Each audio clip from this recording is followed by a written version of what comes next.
The Alberta government recently announced that students in Alberta will be going back to school. Connor Chan speaks with MLA Garth Rowswell about how the decision was made and what students can expect this fall. Joining me today is Garth Rowswell, the MLA for Vermilion, Lloydminster, Wainwright. Garth, first off, thank you very much for joining me. Oh, no problem. It's information that needs to get out there, that's for sure. Absolutely, and that information in particular is the announcement of schools officially being reopened in Alberta, so mainly in the Vermilion, Wainwright areas. So I guess talk about the process of how that decision came about.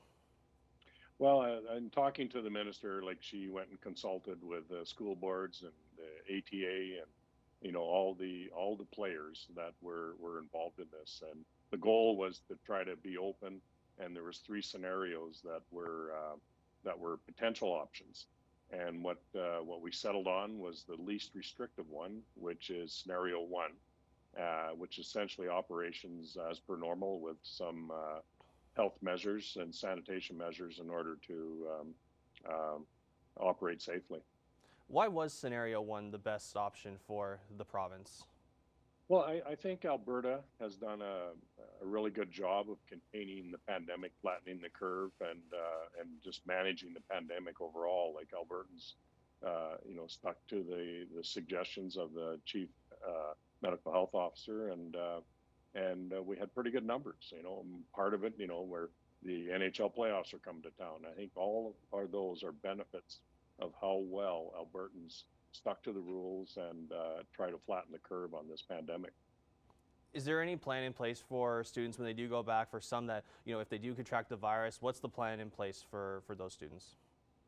Well, I think we'll just follow what the chief medical officer tells us.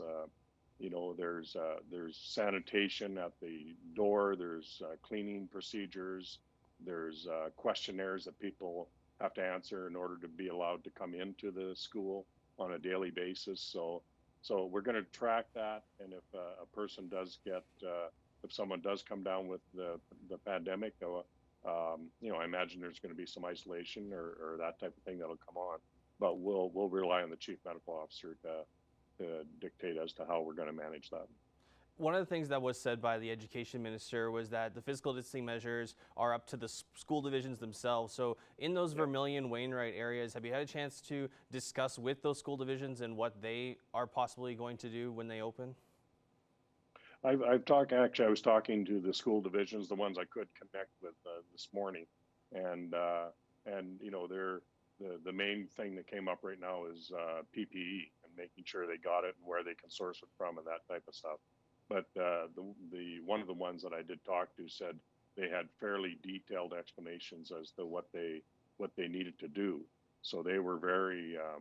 They said, we got all the details we need here, and operate, and they'll make up their own plans as to how they want to manage the physical distancing and have the cohorts for the kids and that type of stuff. So we're leaving it up to their good management, which we.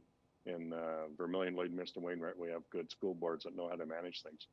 I guess I just want to backtrack a little bit, Garth. I know this decision was, it took a couple months to finally get made, but during that time, have you heard from teachers before that about, were they concerned at all about possibly the way that they're going to teach next year, I guess? Yeah, like I've talked to a number of teachers, and it's just such a, when they, even last spring, when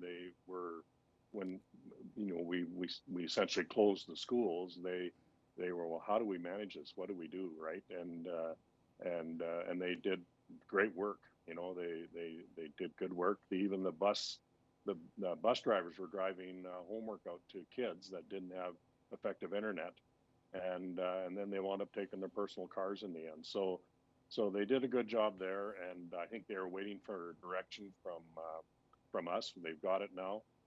The school boards seem to have a feel for it, and they'll be working with their teachers to get a plan. And teachers are professionals; they'll make it work. And I have full confidence that they'll do a great job. And there has been talks, about the possibility of a second wave. Is the province of Alberta prepared for that scenario if it does happen? I think so. Like again, it's the chief medical officer that helps us with that, and we'll just have to follow her direction. It's you know, it's like I'm assuming we're prepared, and we'll have to rely on the experts to help us through that process. And lastly, Garth, just before we wrap things up, what's one thing Yeah. that you could say to parents that may have a little bit of worry when they send their kids back to school in those Alberta cities and towns? Well, I would hope that, you know, there's been a lot of thought, a lot of conversations has gone into this, where we believe we can do it safely. And, if problems come up, we'll be made aware of them, and we'll let the professionals help us get through the process, and and do the right thing. So, you know, kids learn best when they're in school, and that's why we want to work so hard to get them in there. I think it's just a better place to get the job done.